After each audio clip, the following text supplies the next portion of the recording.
Saudara-saudara, mohon dukungannya untuk channel YouTube saya ini dengan mengklik subscribe tulisan merah di bawah video ini, klik lonceng notifikasi, di like dan dibagikan kepada yang lain agar banyak orang diberkati.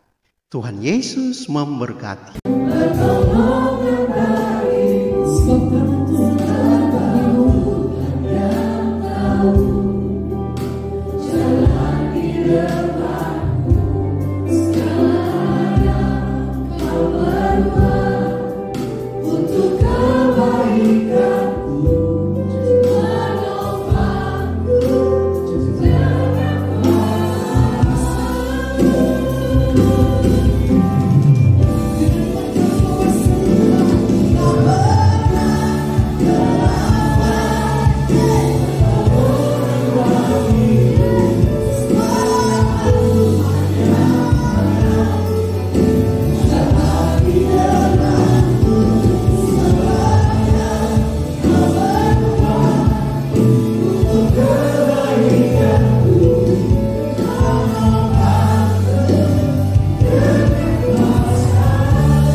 Yesus, Allah yang dahsyat, Allah yang luar biasa. Kami bersyukur buat hari ini. Kami percaya di dalam Engkau, kami sudah diberi kemenangan. Dan yang makna yang berikut adalah mengapa Yesus naik ke surga, yaitu untuk menyediakan tempat bagi kita di surga. Ya, saudara, kenaikan Yesus ke surga juga semakin memberi jaminan dan kepastian, ya, bagi kita orang-orang percaya bahwa kita akan menerima hidup yang kekal. Amin. Siapa yang yakin di sini bahwa dia pasti masuk surga? Cuma berapa orang, ya? Kalau belum yakin, terimalah Yesus pemilik surga itu. Amin. Jadi memberi jaminan, kepastian bagi orang percaya tentang kehidupan kekal di dalam surga. Karena dia pergi untuk menyediakan tempat bagi kita. Yesus berkata dalam Yohanes 14 ayat 1, di sana berkata begini, janganlah gelisah hatimu. Percayalah kepada Allah, percayalah juga kepadaku, di rumah Bapakku banyak tempat tinggal. Nah, itu untuk saudara dan saya. Amin. Jika tidak demikian, tentulah aku mengatakannya kepadamu. Sebab aku pergi ke situ, atau Yesus naik ke surga dan pergi ke surga untuk menyediakan tempat bagi saya dan saudara. Amin. Jadi masing-masing kita sudah sementara disiapkan Tuhan, ya. Masing-masing ada rumah nanti. Amin. Ya, ada yang masih sementara dibangun, tapi ada yang sudah selesai. Kalau sudah selesai, Tuhan bilang silakan datang kepadaku. Artinya semua meninggal, ya. Ya, jadi mereka yang sudah duluan berarti Tuhan sudah selesaikan rumahnya. Amin. Saudara-saudara yang dikasihi Tuhan, jadi jangan gelisah hatimu, ya. Kita jangan gelisah sebab Yesus pergi ke sana untuk menyediakan tempat bagi kita. Memang kita selama di dunia ini banyak masalah, banyak penderitaan, banyak persoalan yang kita hadapi. Bahkan ada orang-orang yang kurang kuat imannya. Saudara-saudara tidak tahan dengan bermacam tantangan, dengan bermacam godaan-godaan dunia. Saudara-saudara akhirnya rela meninggalkan Yesus. Saya kaget kemarin baca atau nonton di video Narnia Idol. Sudah nonton, ya? Sudah mualaf lagi, ya, saudara-saudara. Nania Idol mualaf lagi, ya. Dulu dia bersaksi bagaimana dia berjumpa dengan Yesus, dia menerima Yesus, dan dia berjanji bahwa dia tidak akan meninggalkan Yesus. Tapi kemarin dia sudah mengucapkan lagi kalimat syahadat dan akhirnya ya meninggalkan Yesus. Saudara-saudara, tetapi tentunya kita tidak menyesal. Amin. Ada banyak juga yang sudah terima Yesus, ya. Sebab ada banyak orang memang yang mengikuti Yesus, tetapi sedikit yang terpilih. Saya percaya kita semua di sini menjadi bagian-bagian orang yang terpilih. Amin. Saudara terpilih. Saudara terpilih. Setialah sampai akhir. Memang mengikuti Yesus pikul salib, saudara-saudara, ya. Pikul salib. Hidup Kristen itu salib. Hidup Kristen itu salib. Tidak enak memang, tapi di balik salib ada kemuliaan yang besar dan luar biasa. Oleh sebab itu Bapak Ibu, saya mau menyampaikan kepada saudara, mari kita setia sampai akhir. Ada banyak tantangan, ada banyak godaan. Baik kepada anak-anak muda, ada banyak tantangan, godaan, tawaran-tawaran dunia begitu luar biasa hari-hari ini. Tapi saya menyarankan, menegaskan kepadamu, setialah, setialah sampai akhir. Amin. Kalau mungkin ada jenderal datang padamu masih muda, tetapi tidak percaya Yesus, mau kawin dengan saudara, ya. Tapi kalau engkau benar-benar melihat bahwa surga itu ada, bahwa Yesus itu hal yang paling luar biasa, saudara harus menolaknya. Amin. Saudara yang dikasihi Tuhan, sebab apa gunanya kita memiliki seisi dunia ini kalau jiwa kita binasa. Amin. Saudara boleh memiliki semuanya. Ada banyak orang artis akhirnya tinggalkan Yesus hanya karena dunia, hanya karena kekayaan dunia. Saudara-saudara, mereka tidak melihat bahwa kekayaan surga lebih besar, lebih dahsyat, lebih mulia. Lihatlah itu, saudara-saudara, bahwa itu ada di dalam Yesus Kristus. Amin. Sehingga jangan hanya karena hal-hal dunia, hanya uang, hanya kedudukan, hanya suatu nama populer dan lain-lain, kita tinggalkan Yesus. Saudara akan menyesal selama-lamanya, ya. Jadi saudara-saudara, di sini Yesus mau menyatakan kepada kita bahwa dia pergi ke rumah Bapa untuk menyediakan tempat bagi kita. Surga yang berikut, surga adalah tempat yang dijanjikan. Surga itu ada, saudara-saudara, ya. Salah satu janji Yesus yang sangat terkenal sehubungan dengan surga adalah janjinya tentang tempat tinggal yang kekal yang akan kita punyai di sana, ya. Tempat tinggal yang kekal dan luar biasa, saudara-saudara. Paulus memberi kesaksian, jika kemah tempat kediaman kita di bumi ini dibongkar, Allah telah menyediakan suatu tempat kediaman di surga bagi kita. Suatu tempat kediaman yang kekal. Saudara tahu apa itu kekal? Kekal itu abadi. Selama-lamanya, tiada batasnya. Hidup bahagia, hidup kekal, hidup penuh sukacita bersama Yesus selama-lamanya. Tiada dibatasi oleh ruang dan waktu lagi, oleh umur. Umur tidak diperhitungkan di sana lagi, ya. Tidak ada umur lagi di sana, saudara-saudara. Selama-lamanya. Tapi sebaliknya, apa artinya kekal di neraka?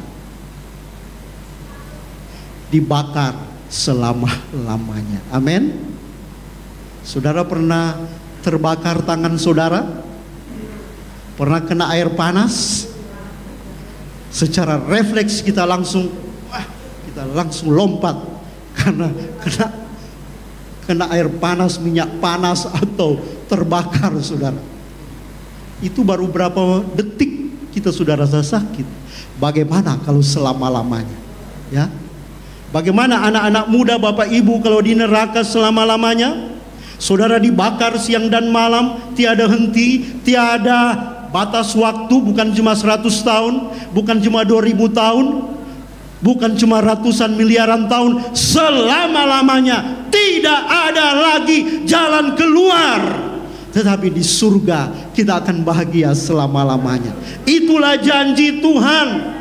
Inilah makna Yesus naik ke surga, untuk menyediakan tempat bagi saudara, untuk memberikan surga bagi saudara yang telah menerima Yesus dan mau hidup sesuai firman Tuhan.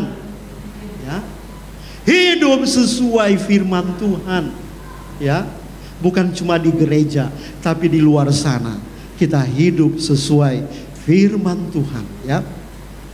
Jadi itu Bapak Ibu yang dikasih Tuhan. Terakhir yang keempat, kenaikan Yesus membuktikan bahwa surga itu ada dan suatu tempat yang nyata. Ya, wow.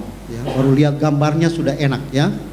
Apalagi ke sana. Ya, surga itu ada dan merupakan suatu tempat yang nyata. Surga adalah suatu tempat. Ya, benar-benar tempat. Surga bukan hanya suasana. Ada kan lagu berkata, suasana surga turunlah, suasana surga turunlah. Waduh, baru rasakan suasananya ya. Ketika di hadirat Tuhan, waduh, rasanya indah, damai, fresh. Itu suasana surga, amin. Itu baru turun di tengah kita. Apalagi kalau masuk surga, amin. Surga itu adalah planet yang nyata, benar-benar nyata saudara-saudara. Jadi kenaikan Yesus membuktikan bahwa surga itu ada dan suatu tempat yang nyata. Bahkan para hamba-hamba Tuhan, para teolog-teolog berkata bahwa surga itu nyata. Billy Graham, hamba Tuhan yang luar biasa, yang baru meninggal tahun lalu ya, atau 2 tahun lalu ya. Dia hidup hampir 100 tahun ya.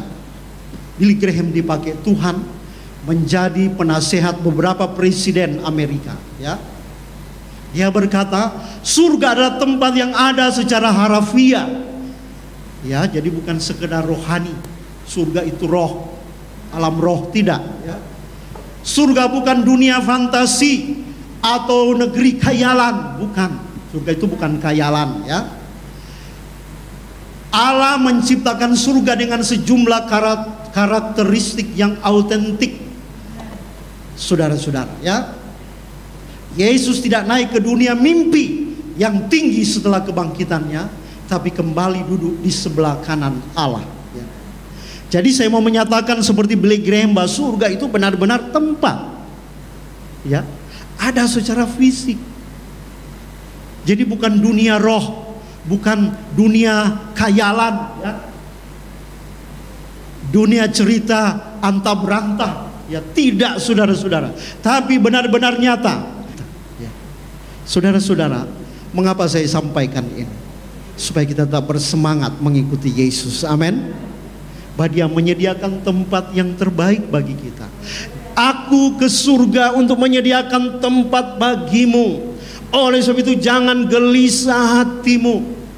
Bahkan Yesus sudah berkata, kita melihat yang berikut ya, Rasul Yohanes sudah menyatakan itu saudara-saudara. Dan Ia akan menghapus segala air mata dari mata mereka, dan maut tidak akan ada lagi. Tidak ada lagi perkabungan atau ratap tangis atau duka cita, sebab segala sesuatu yang lama telah berlalu. Itulah harapan kita yang mulia, amin. Oleh sebab itu setialah mengikuti Yesus. Dan terakhir ya, inilah Tuhan kita sudah berkata, jangan gelisah hatimu, sebab di rumah Bapakku banyak tempat. Inilah 4 hal yang menjadi makna daripada kenaikan Yesus yang kita peringati hari ini. Oleh sebab itu saudara-saudara, saya memberikan suatu sementara kita menyongsong kehadiran Tuhan, apa yang harus kita lakukan, saudara? 2 Petrus 3 ayat 14 berkata, sebab itu saudara-saudaraku yang kekasih, sambil menantikan semuanya ini, kamu harus berusaha supaya kedapatan tak bercacat dan tak bernoda di hadapannya dalam perdamaian dengan Dia. Ada banyak tantangan, ada banyak godaan yang akan kita hadapi, tapi Tuhan mau kita terus mempertahankan kekudusan. Kekudusan. Mari kita ucapkan bersama. 1, 2, 3. Kekudusan. Sebab tanpa kekudusan kita tidak akan melihat Tuhan. Anak muda, Bapak Ibu, mari kita hidup kudus. Memang serasanya hidup di dunia yang kacau, di dunia internet, di dunia maya, di dunia zaman modern ini, waduh sulit. Sulit om, saya mau hidup kudus. Karena buka saja HP, so muncul itu video porno, ya. Buka saja HP, sudah muncul berbagai hal yang merangsang nafsu kita, yang membuat kita tercemar, yang membuat otak kita dikotori. Saudara-saudara, tapi jika engkau ada komitmen, Tuhan, saya mau hidup kudus, dan Roh Kudus akan menolong saudara. Roh Kudus akan memampukan saudara untuk mampu hidup kudus. Dan salah satu cara yang terbaik adalah banyaklah di hadirat Tuhan. Amin. Kalau saudara, Bapak Ibu di sini pelayan Tuhan kurang berdoa, kurang menyembah Tuhan, kurang di hadirat Tuhan, saya tidak yakin saudara bisa hidup kudus.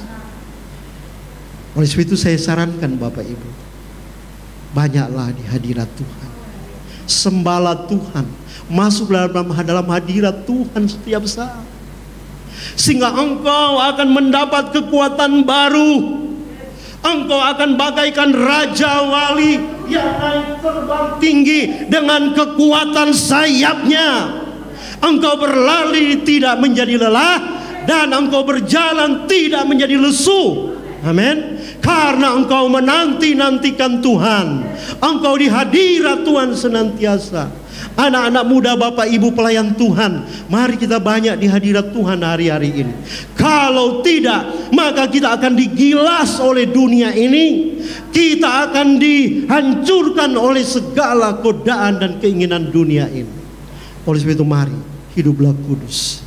Sebab tanpa kekudusan tidak ada seorang pun yang bisa melihat Tuhan. Sekali lagi saya berkata, tanpa kekudusan tidak ada seorang pun yang bisa melihat Tuhan. Kejarlah kekudusan. Roh Kudus akan memampukan saudara. Mari kita minta Roh Kudus hadir. Kita berdiri semua. Sekali lagi datang Roh Kudus, ku doa. Datang Roh Kudus, ku doa. Roh yang manis lembut, roh yang manis dan lembut, datang dengan kuat kuasamu, datang dengan kuat kuasamu, menurut kehendakmu, menurut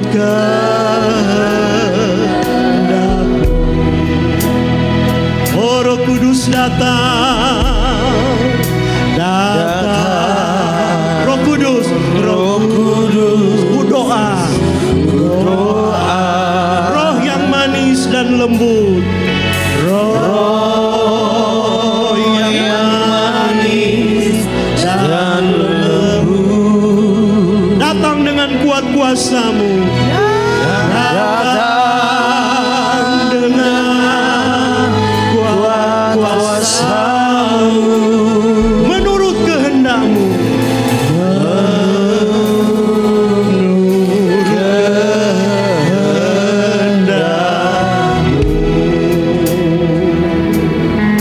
Minta Roh Kudus datangi hidupmu. Roh Kudus datanglah sekarang. Semua memandang Yesus. Bapak Ibu yang belum penuh Roh Kudus, minta Roh Kudus penuhi saya.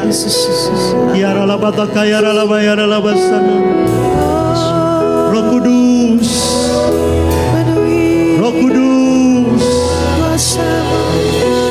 Roh Kudus, hadirlah saat ini juga. Penuhi anak-anakmu. Semua memandang Yesus. Dan yang mau angkat tanganmu kepada Tuhan. Minta Roh Kudus menjamah hidupmu. Kira labatata ya.